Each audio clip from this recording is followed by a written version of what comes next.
Okay, so a lot of you have been asking for an office tour of the new setup and bookshelf tour, things like that. I'm in my house. This is going to be what you look at for the foreseeable future. So sure, why not? I'll go through and give an office tour. In exchange, I ask you not judge me too harshly. I've had to get this entirely set up in 4 days, not even that, before putting out this video. So there's going to be some things that are not perfect, and I need to get a haircut. But let's go ahead and jump on into the office tour. First and foremost, big padding design I put on the wall to help deal with sound echoing. I still have this giant window which causes an echo, which is a bit of a problem. I could cover it, but I also really like the natural light it provides. So I might just try and compensate by adding a bunch more sound padding in here. I still have some. I don't know, we're working on that. Over here, we have another more sound padding, a moving blanket I hung on the wall. Cheap for content creators. If you want really cheap sound padding that'll do a lot to reduce echo, go ahead and put a moving blanket on the wall. It does a phenomenal job. And then we have monitor and light. This is a cool little highlight light. You basically put it on the side of my face. That way it adds like depth. If you just have a front light, you get really flat look. So adding that highlight light actually really prevents like me from just looking washed out or like too one tone throughout the video.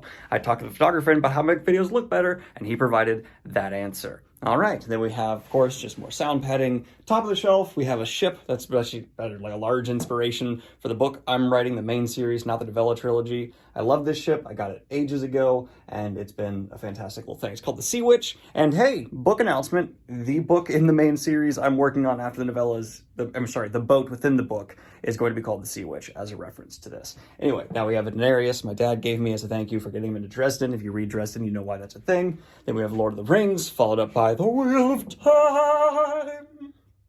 Yeah. Gandalf's staff, moving on up, more sound padding, a goblin head, because goblin can, goblin strong together, a fake plant, Wheel of Time map, bunch of comic books, lightsaber, man walking, comic books, padding. If you notice, there's just sound padding along the roof, all as well to help deaden things. I need to add some more. There's still a tiny bit of an echo in here, but continuing on. Now we're actually going to get into, not the books quite yet. First, we're going to look at the office setup a little bit more. So I showed you that monitor. There's the laptop I edit on. I'm going to actually set this up a little more spacious because right now I'm a little crammed in the corner. iPad I use for photo editing and like just touching up thumbnails, stuff like that. And then you got your microphone. Chair. People keep asking where I get my chair. I would tell them, but I don't necessarily love this. I don't necessarily love this chair, so I don't feel like recommending to people because people are like, oh, it looks so great. It's fine, but I don't want to give you the details because if people ran out and bought it, I'd feel bad because I can't really recommend it to people. I just installed the lights, so if you can tell, there's lights now highlighting behind the shelf. I'm keeping it a little bit dim so I can still keep that natural light appeal, but avoid just having that washed out shadow in the background. And let's continue on from here. Okay, so starting off the shelf in the first quadrant here, we start off with One Piece because this is the first manga I own that's physical like this that I really loved. So I wanted to put that on the shelf, like starting off with One Piece. So my books start with One Piece. I like that. I think that's cute. Then we have some miscellaneous books that I've either read or still plan to read that I just couldn't find a great spot for in the main display. You'll notice as we get to like what's in frame more often, it's a lot more organized and dry. I'm going to go through and make these make more sense later on. But now continuing on to what could be in shot, we have Malazan, followed by N.K. Jemisin's work. Then we have The Two Swords, which I want to read. Lev Grossman with the Magicians and all that work, Upon a Burning Throne. And look, it's a Pippins! One of my fans, one of my subscribers, you know who you are, gave me an amazing portrait of Pips, and I love it. It's so adorable. He's on top of Robin Hobb, because I feel like Fitz needs cuddles, and Pips will provide those cuddles. Fitz needs a hug. Then we're going to follow that up with some Stephen King work. We have It, Dark Tower. I do have more books than what on the shelves actually right now, and I'm not going to go get into all of them because some of them are still in storage. I'm sorry. I just got enough to fill my shelves for now. So there's going to be some that you're like, hey, Dan, what do you have? I do. It's just not here right now. It's still in storage in another state. Anyway, okay, so then we have Guy Gavriel Kay, then we have Sarah Clark, and then we're going to transition into the Sanderson. This hand is actually a signal for me for what's like really in frame all the time and kind of in focus as well. So that's a little thing for me in editing. Anyway, so then we have Skyward being this right here, which is actually one of the first, it's actually the first book Sanderson's team ever sent me, so which meant the world to me. That's so awesome.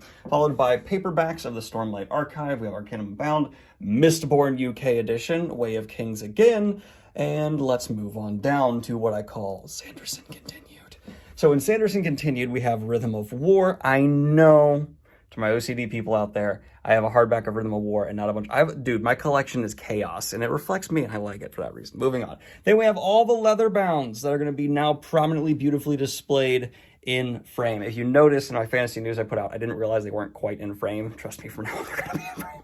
Okay, then we're going to transition over to Evan Winter's fantastic Rage of Dragons displayed in all of its glory, as well as Fires of Vengeance, another miscellaneous from Robert Jordan I wanted to put below the Wheel of Time, and then we have the Poppy War trilogy, and then we're going to do a complete tonal flip. I kind of like the inside joke for me of going from Poppy War, one of the darkest things I've ever read, over to Discworld, one of the most lighthearted, enjoyable reads anyone could go through. So it's just a little flip-flop. Okay, also, the Gandalf staff is on. I'm going to turn it off for now, but that's going to be on. I hope I remember to turn it on in videos. I probably won't. Anyway, then we have a bunch of the hardbacks for Discworld, followed up by Small Gods and Guards.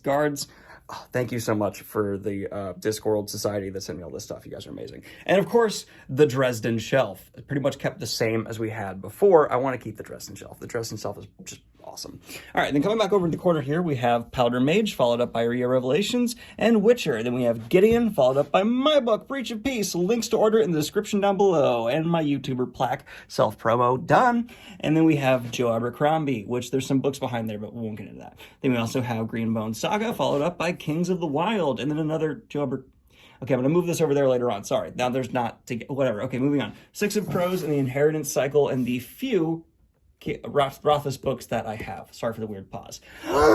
Let's move on now. Back over to here, starting at the other end again. We have Sherlock Holmes, followed up by Scythe, Charlie Jane Anders, Axioms, and Douglas Adams and the Martian. We kind of have Sherlock Holmes and then a bunch of sci-fi. And then it goes into fantasy again with sci-fi down below. Don't question it. Anyway, then we're going to move on into the Martin shelves. Now we have Malice going straight into Martin. I put Malice there because I feel like it's a nice transition. I have more John Gwynne books, but they're actually on my bedstand because I'm reading them currently. So if we go through George R. R. Martin, we have, the Juniper editions of it. Isn't that nice? Don't you love them? And this actually kind of turns into the Juniper shelf quite a bit. Special edition / Juniper shelf, because it's very much so prominently displayed in every shot, every video, and I'm not paid to say this about Juniper, but their books look good to be prominently displayed, so I do that now. But, okay, moving out of Juniper, we have Dune. Ooh, I just love this cover. Everyone loves this cover, so it'll be prominently displayed. Then, His Dark Materials, the Juniper edition. Now we're going to leave Juniper and go on into the Tolkien section. A bunch of Tolkien books, all the way over to here, then going back to Juniper, Red Rising, which color-wise looks really good on camera. This red-orange looks great in my opinion, so I like having that right there. Then Harry Potter is the least displayed of the special edition shelf, and ends going back to Lord of the Rings because, I don't know, I wanted to make a Lord of the Rings sandwich. I'm not sure, but we're going to flip back to the beginning of this shelf again. More into sci-fi. More into sci-fi. We start off with the Old Man's War series, and then get into Neuromancer, followed up by Snow Crash, Murderbot, One World Kill, and Three Body Problem. Good combination there, I think, if I do say so myself. I know this is the Martin shelf. Below the Martin shelf, we have more Martin, and that's going to be the Game of Thrones that a fan of mine made and sent to me, prominently displayed. And it's beautiful, it's gorgeous, I love it, and so that's why I want to have it prominently displayed. Followed up by Shades of Magic Trilogy. These three colors look good on camera, so prominently displayed. Good material. And then Jonathan Strange and Mr. Norrell, which I still need to read. Followed up by all of the Expanse. Oh, look at those colors. These colors look so good on camera. And I know some people are probably looking at the shelf going, oh my God, this is chaos and there's no rhyme or reason. The rhyme or reason is what looks good on camera because I have to worry about that. I know it seems like shallow, but I gotta worry about analytics, and having a pretty shelf makes people watch longer. YouTuber problems. Okay. Then we have Lightbringer. I actually only listen to Lightbringer. So The Burning White's the only one I physically have, but I have it twice. Anyway, moving on, we have the R.A. Salvatore corner, followed up by Anathema, which is sci-fi and just follow along. It's fine. Then we have City of Brass, Brian Lee Durfee's book. How you doing, man? Then we have Raymond D. Feist, Terry Pratchett, Guy Gavriel Kay, and one to Mark Lawrence. Why are these people together right here? Because I needed to fill space. Yes.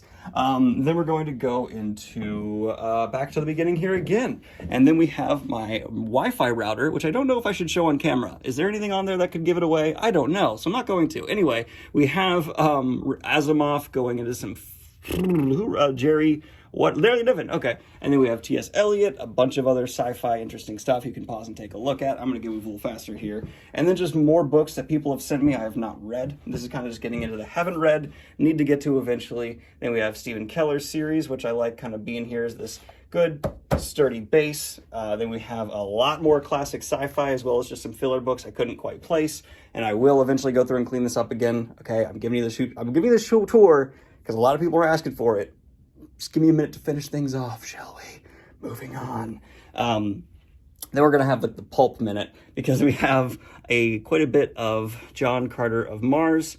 And, you know, that's just good old pulp right there. Good old pulp that Disney tried to make into a movie that was an absolute box office flop. I think it's one of the biggest box office flops of all time.